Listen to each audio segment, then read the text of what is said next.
Hey, my name is Beatrice Ndora. How we perceive sexual abuse, inflicted pain affects how we cope. I was doing a workshop on how sexual inflicted pain affects us. The women were encouraged when I shared from my own personal journey of healing. And they were even more encouraged when I made this sentence that it reached a point in my life where I chose to boldly face my shame and my pain.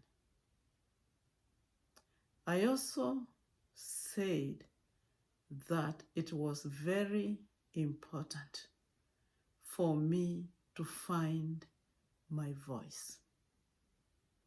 When we are sexually abused, we lose our voice. And when we lose our voice, we are victims who can never advocate for themselves.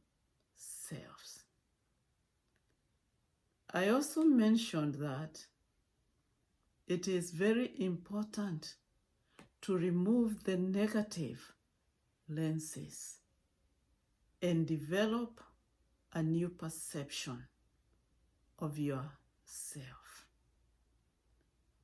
Most of the women who were participating in this workshop, they were sexually assaulted by relatives or people close to the family in their teenage years. And they began a miserable journey of struggles, a journey of fear, and a journey of lack of confidence.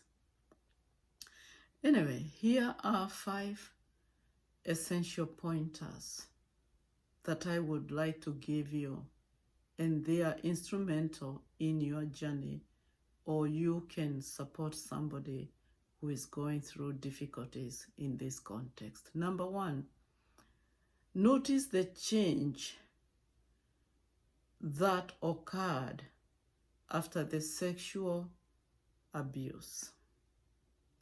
Most women shared that they became fearful of being attacked again, and they were unable to trust.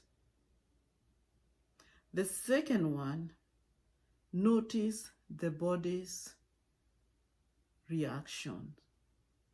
And most people said they were tired most of the time and lacked motivation to engage in any physical activities. They preferred to be stationary. The third one, moods. How did the sexual assault affect your moods? Most of the participants said they were crying a lot, almost all the time. They were sad. They were worried. And you know, this can lead to serious depression or anxiety. It can be a severe attack on the mental health. Fourth, notice the changes in your behavior. And most of these women shared that they did not want to socialize with family members or even friends. They preferred to be alone in isolation. And isolation is not a good camp to be in. Number 5, notice changes in the way you think. Some of these women confessed thinking negatively about themselves, feeling worthless, and becoming suicidal, rehearsing suicidal ideation over and over in their heads. There is hope. We can start somewhere in this journey. And here are some 3 things that can be helpful. Number 1, start getting in touch with your feelings. Do not numb your feelings. Label your feelings. Put a finger on your feelings. I feel sad. I feel rejected. I feel betrayed. And the list can go when you use the I statements. That's a very powerful way of expressing those feelings. I walk in shame. I walk in defeat. When you do not do that, when you do not express them, you will act them out, and that is not good. The other thing, the second thing, speak to somebody you trust. Seek help. It can be from a spiritual guidance counselor, a professional counselor, a mental health professional, a medical doctor, a therapist, a social worker, a pastor. People who will not betray your confidence. Be bold enough to make yourself vulnerable.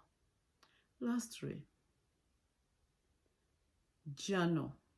A journal is a best friend who will never betray you. When you journal, write down whatever is going on, you are getting it out of your head and you are making it visual. And when you make it visual, you're telling your brain, this is now being taken care of. A journal helps you to reflect, and a journal helps you to see yourself from different angles. Even if you start journaling with 1 line or 1 sentence, do it. It will be helpful. Thank you for taking interest in this video and also in the podcast. I appreciate that. Subscribe, share, and let me know your comments.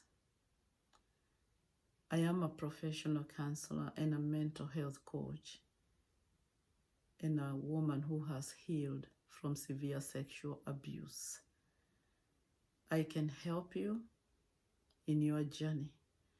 I am on social media. I'm on Facebook, Instagram, Twitter, and TikTok. You can inbox me. And I'll also put my phone number on the screen. Thank you.